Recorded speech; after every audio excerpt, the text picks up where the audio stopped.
Hi guys, so today I will be talking about countering the conspiracy to destroy black boys. And this is just really apologize. I know I'm going to butcher his name, I'm so sorry. But it's Jawanza Kunjufu. So even though I'm butchering it, I just want to show you guys it. So if you guys do decide to look up this book, you know exactly how it's spelled and you can go directly to it because I'm just butchering it. But yeah, so it is just countering the conspiracy to destroy black boys. Just before I even turn over the back and tell you guys what it's about, the reason why I even encountered this book in the first place is in college I had a Black Studies class. I minored in Black Studies, and in one of my Black Studies classes we really got into what it meant to be black in America.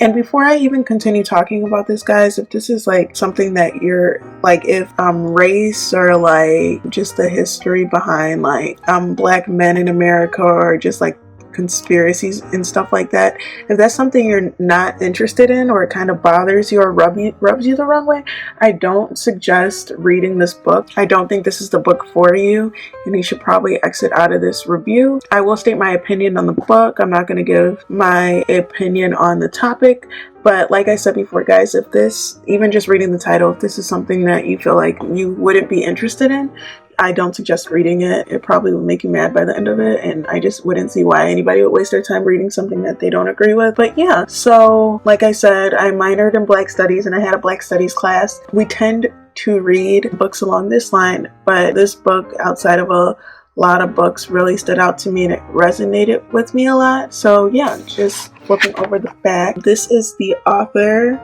And actually, guys, this is how much the book was. So the book is not expensive at all. It just says about the author, and it gives his kind of little, he's an education consultant. He works with a lot of black youth. He really has deep passion for black children and stuff like that. He really loves educating youth and just really letting the youth know about where they come from. And big thing that I learned within this book is, in order for you to be on your way somewhere, you have to know where you came from. And that's the author's biggest thing with youth. He really wants to enlighten youth about their history and just being black. And yeah, that's what he's really motivated about. Just opening it, special things and all of that. This is the table of contents. And I just want to stop on this page real quick. It's just chapter 1, the conspiracy to destroy black boys. So it kind of gives you the overview.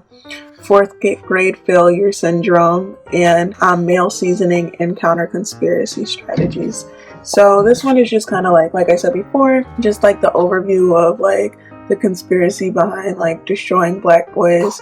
4th grade failure syndrome is kind of I don't want to give it away. It talks about how a lot of black males in the school system just have a hard time with school, but I don't want to give it away. Male seasoning is just them growing up and how their development thus far has affected them growing up into being who they are growing up into being. And then counter conspiracy strategies is kind of it's very telling, so just strategies to go against conspiracies. But yeah, it's the introduction. It says solving the problem of black boys may eliminate the problem of future men. So it has pictures of these cute little kids in here. This book is very, very old, if you guys cannot tell. But I am one that believes, and especially just reading this for school, I'm one that believes that, older things kind of are more telling. And even though the author is a little bit older and we have to read this, it's a very easy read, guys. Very, very easy. But it has so much information in here. And so going along in the book, you get more interested as you read and you start really thinking about some of the stuff. So a lot of stuff in this book I would have never even thought about. It really makes you think, and it really makes you keep reading. At the bottom of this page it says the innocence and lively interest typical of the early years changes to the apathy and limited interest apparent as early as the 5th grade. And so it just, when you start reading it, it kind of is just one of those books where it's oh, okay, that makes a lot of sense. Like, I never noticed that, but like you start putting pieces together. And like I said before, guys, if conspiracy books along those lines, like if that's not something you're interested in, guys, like I said before, I don't suggest reading it. But if you are, and maybe you don't have to be interested at first. I know when I got this book in class, this is a very old book, but just reading through it, it really taught me a lot about just where I come from and just about our young black males. So yeah, like I said before, I showed you guys the price of the book. It's not expensive at all. It might be a little bit cheaper on Amazon, but this is just countering the conspiracy to destroy black boys.